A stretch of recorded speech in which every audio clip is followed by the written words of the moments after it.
여러분 안녕하세요, 롱장입니다. 정규 강의 준비로 현장을 다니다가 두 가지가 생겼어요. 여러분이 이거는 반드시 조심해야 된다. 이것만큼은 당하지 않았으면 좋겠다. 요거를 좀 정리하고 싶어서 영상을 켰습니다. 제 정규 강의 17기는 이제 접수 기간이고요. 접수 기간이 정해져 있습니다. 그래서 자세한 내용이나 그런 기한은 아래 링크를 통해서 확인 부탁드리겠습니다. 일단 지금 빌라 시장이 어디까지 왔냐면은 안 좋다, 좀 기다려보자가 아니라 이제 무섭다, 공포스럽다, 그러니까 외면하자 이런 느낌인데 현장 나가보시면은 이제 더 이상 안 떨어져요. 서울은 바닥 지나고 있는 느낌이 와닿습니다. 그런데 이렇게 얘기하면은 사람들이 나가볼까 좋아지나라고 생각하시는데 그게 아니고요. 안 좋아요. 그냥 시장이 굳었어요. 침체를 넘어서 경직됐고요.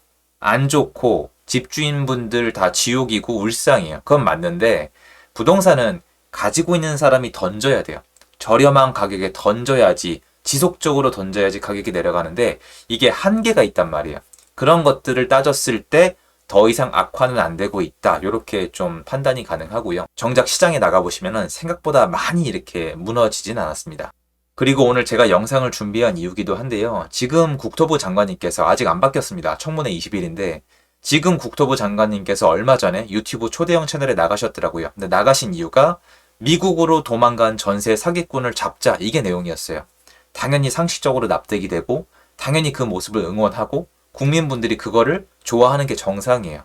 왜냐면 벌을 받아 마땅한 범죄자가 외국에 나가서 살고 있다는 거는 큰 문제니까 잡아드려야 되는데요.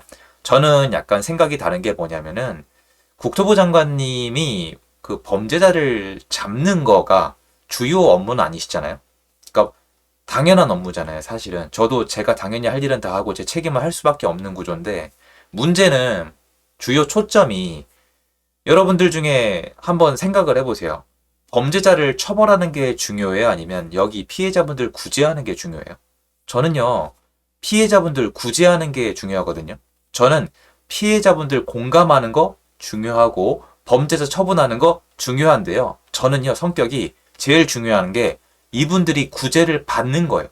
그런데요, 제가 아무리 뉴스를 찾아봐도 사람들이 이분들이 구제를 받았나가 아니라 미국에 간 걔가 잡혔나, 때려잡았나, 제가 징역을 몇 년 때려 맞았나, 제 돈은 뺏었나. 그러니까 사람 처벌하고 잡아들이고 일명 정의 실현이 됐는지에 한 9대1? 이 정도인 것 같아요. 어때요? 제가 너무 편견이 심한 건가요? 저는 사람들이 왜 거기에 초점을 맞추는지 모르겠는데 지금 중요한 거는 전세 사기를 당한 피해자분들인데요. 제가 오늘 영상을 통해서 말씀드릴 두 가지 중에 하나가예요. 제가 예전부터 말씀을 드렸지만 이분들 구제가 안 돼요. 범죄자를 잡아도 그 사람 징역 20년을 때려도 이분들 보증금을 못 돌려준단 말이에요. 그럼 쉽게 얘기해서 지금도 전세 사기를 당하면은 답이 없다는 거예요. 근데 여전히 많은 분들이 뉴스를 보고 전세 사기꾼들이 겁 좀 먹었겠군. 전세 사기가 줄어들었겠군. 전세는 보증보험만 있으면 되겠군이라 생각하시는 분들이 여전히 있어요. 현장에 나가니까 그렇게 설명을 하고 전세 계약을 아직도 하더라고요. 그런데 저는 감히 말씀을 드려요. 여기 보시면은 뉴스 일부분인데요. 여러분 보세요. 여기 선생님께서 저도 나가서 좀 기가 막혀서 할 말을 잃었는데 이 당하시는 분들이 확인도 안 해봤을까요? 자기 전 재산을 남한테 맡기는데 아무 조치도 안 했다? 그렇게 남들이 멍청하지 않아요. 최선을 다했고 할 거 다 했단 말이에요. 그런데 안 돼요. 구제란 게 없어요. 인정받고 이거 필요 없어요. 돈 못 돌려받아요. 네. 이 지원 여러분 이거 원치 않으시잖아요. 결론을 내드릴게요. 전세 사기 당하면은 보증보험 돌려받는 거 외에는 구제가 없어요. 지금 해결된 거 하나도 없어요. 그런데 정치하시는 분들이 천재인 거예요. 이거 구제됐는지 확인하는 사람이 없어요. 근데 밖에 나가면 사람들이 전세 사기가 조금씩 나아지는 줄 알아요. 요새 누가 전세 사기를 쳐, 감옥 가게, 보증보험 있잖아. 요새는 달라란 얘기가 벌써 정신 못 차리고 나오고 있는데 오늘 제가 제 채널을 통해서 다시 한번 말씀을 드릴게요. 전세 사기 해결된 거 없습니다. 지금도 터질 수 있고요. 터질 거 남아있어요. 여러분, 저는 임대인의 입장이에요. 전세 계약을 하시라고 말씀드리는 게 좋아요. 그런데 이거 해결 안 됐는데 어떻게 해요? 누구라도 얘기해야 되는 거 아니에요? 그리고 오늘 제가 말한 두 가지 중에 한 가지는 이게 아니라 이거예요. 요거. 요새 전세를 이 빌라 가격이랑 비슷한 저가의 소형 아파트로 진짜 가요. 근데 여기 가서 또 전세를 택하시는데요. 빌라에서 터진 게 아니에요. 시장 자체의 문제점을 제가 계속 말씀드리는 이유는 전세 사기가 계속 터지는 이유는 이 구조가 이미 틀려먹었기 때문이에요. 집을 사면 안 된다. 투기하면 안 된다. 안전하게 전세로 들어가라. 나한테 표를 달라. 이렇게 하다 보니까 매매가랑 전세가가 붙었잖아요. 지금 현장에 어떤 일이 일어나고 있냐면 빌라 시장의 공포성 때문에 인근의 소형 저가 아파트의 전세가가 올라가면서 또 매매가랑 전세가가 붙어가고 있어요. 이게 붙으면요. 당연히 그 사람 욕해야 되고 처벌해야 되지만 전세 사기가 또 나와요. 구조가 똑같단 말이에요. 시장에서 전세 사기를 없애고 싶으시면은 매매가랑 전세가를 벌려야 돼요. 어느 쪽이든 간에 저는 말 안 할게요. 상관없으니까.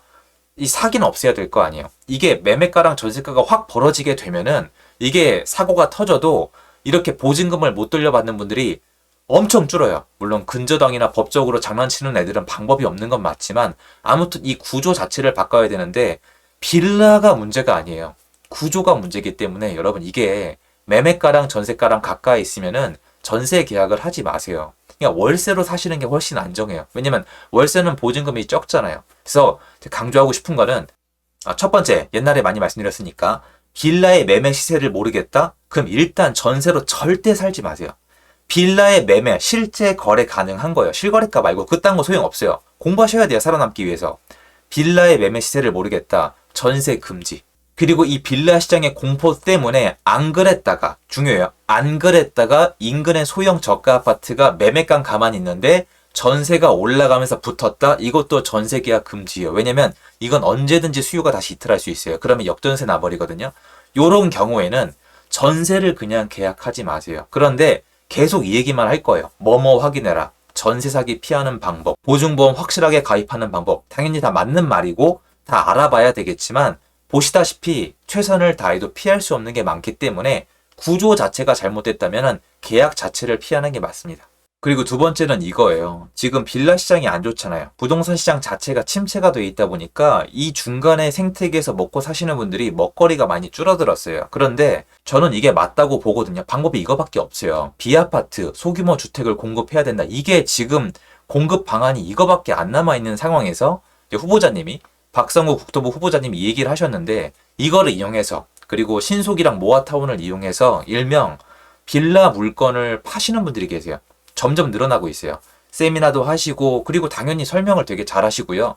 그 안에 좋은 물건 있겠죠. 그런데 중요한 거는 거기 가서 설명만 듣고 그 사람한테 의존해서 사실 분들은 나중에 빌라가 가격이 하락하거나 문제가 생겼을 때 대처를 할 수가 없어요. 이게 이 사람만 믿고 한다고 생각하시는데 제가 경험이 없을까요? 내가 원하는 방향으로 가게 되면은 전부 다 문제가 없어요. 문제는 내가 원하지 않는 방향으로 갔을 때 내가 이 결정을 했던 그 이유와 근거가 나한테 없으면은 속수무책이고 진짜 지옥을 경험하게 되시거든요. 그리고 저라고 그런 거 문의를 안 받겠어요? 밖에 다니면 받는단 말이에요. 내 빌라를 팔아주면 얼마를 주겠다. 왜냐면 아파트에 비해서 빌라는 시세가 굉장히 불투명하고요.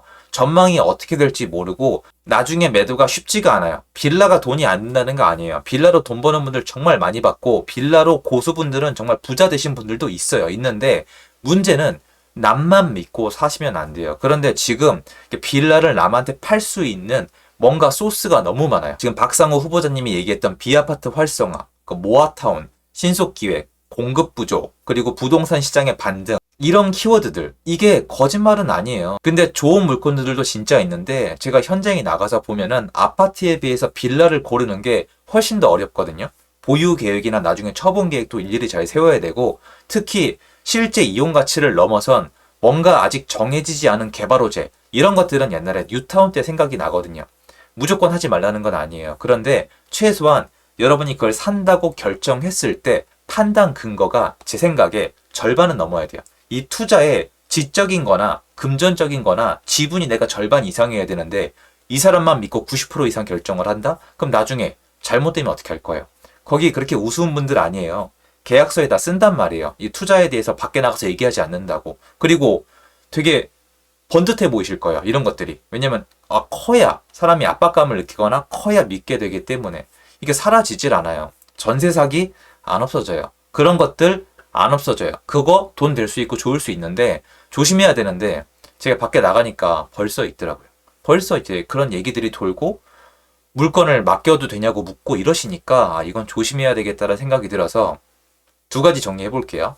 첫 번째, 전세 계약을 할 때 빌라 매매가를 내가 모르겠다? 아니면 그 인근에 그것 때문에 아파트 가격에 전세가 붙고 있다? 전세 금지. 그냥 월세로 사시고요.